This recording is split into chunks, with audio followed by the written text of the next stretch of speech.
கம்மியான புளி வச்சு ரொம்ப அதிகமான புளி கிரேவி எப்படி பண்ணுறது அப்படின்ற டிப்ஸை தான் இந்த வீடியோவில் நான் உங்களுக்கு ஷேர் பண்ண போகிறேன். இப்போ நமக்கு எந்த அளவுக்கு நான் ஒரு வாரத்துக்கு ஒரு லெமன் சைஸ் அளவு புளியை ஊற வைக்க போகிறேன்.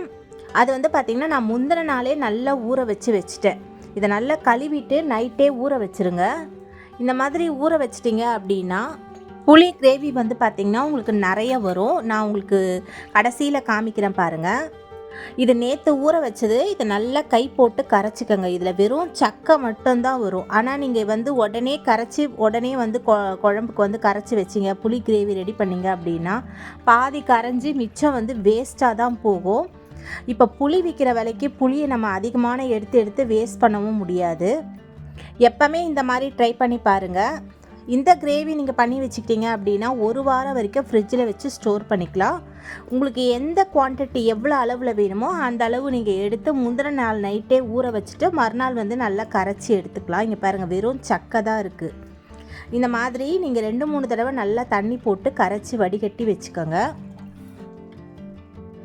நீங்கள் கடைசி வரைக்கும் இந்த புளி சக்கையை வடிகட்டலாம். இப்போ பாருங்கள், நான் ஒரு சின்ன லெமன் சைஸ் அளவு புளியை தான் நைட்டே ஊற வச்சுருந்தேன். நீங்கள் சக்கையை பார்த்தா கூட தெரியும். இப்போ நான் அதை தான் கரைச்சிருக்கேன். குவான்டிட்டி அதிகமாக தான் இருக்குது. வெறும் சக்கை மட்டும்தான் இருக்குது, இதில் வேறு எதுவுமே கிடையாது. ஆனால் நார்மலாக நீங்கள் ஊற வச்சு கரைச்சிங்க அப்படின்னா புளி அதில் அப்படியே நின்றுடும். இது இன்னொரு முறை நான் வடிகட்டி எடுத்துக்கிறேன். ஏன்னா வேறு ஏதாவது புளி திப்பி ஏதாவது அடியில் இருந்தாலும் அதுவும் கலெக்ட் ஆகி வந்துடும். அதனால தான் இதை நான் திருப்பியும் ஒரு தடவை வடிகட்டி எடுத்துக்கிறேன். இதை நல்லா வடிகட்டி எடுத்ததுக்கு அப்புறமா நம்ம கேஸில் ஒரு தடவை கொதிக்க வச்சுக்கலாம். இது நல்லா கொதிக்க வச்சுருங்க. ஒரு 5 நிமிஷம் போல் நல்லா கொதிக்க வச்சு எடுத்து வச்சுக்கிட்டீங்க அப்படின்னா இது ஒரு 10 நாள் வரைக்கும் ரொம்பவே நல்லாயிருக்கும். உங்களுக்கு 10 நாளைக்கு வேண்டாம், ஒரு 3 நாள் 4 நாள் இருந்தால் போதும் அப்படின்னாலும் அந்த அளவுக்கும் நீங்கள் எடுத்து கொதிக்க வச்சுக்கலாம். இந்த மாதிரி நல்லா தளன்னு கொதிச்சதுக்கப்புறமா கேஸ் ஆஃப் பண்ணிவிடுங்க.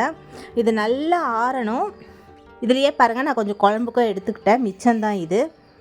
மிச்ச புளி தண்ணியை பார்த்திங்கன்னா இந்த மாதிரி நான் ஒரு சின்ன இதுவில் ஊற்றி வச்சுக்குவேன். இதில் நான் எனக்கு எந்த அளவுக்கு வேணுமோ அதை எடுத்து நான் யூஸ் பண்ணிக்குவேன். கண்டிப்பாக ட்ரை பண்ணி பாருங்கள். தேங்க்யூ.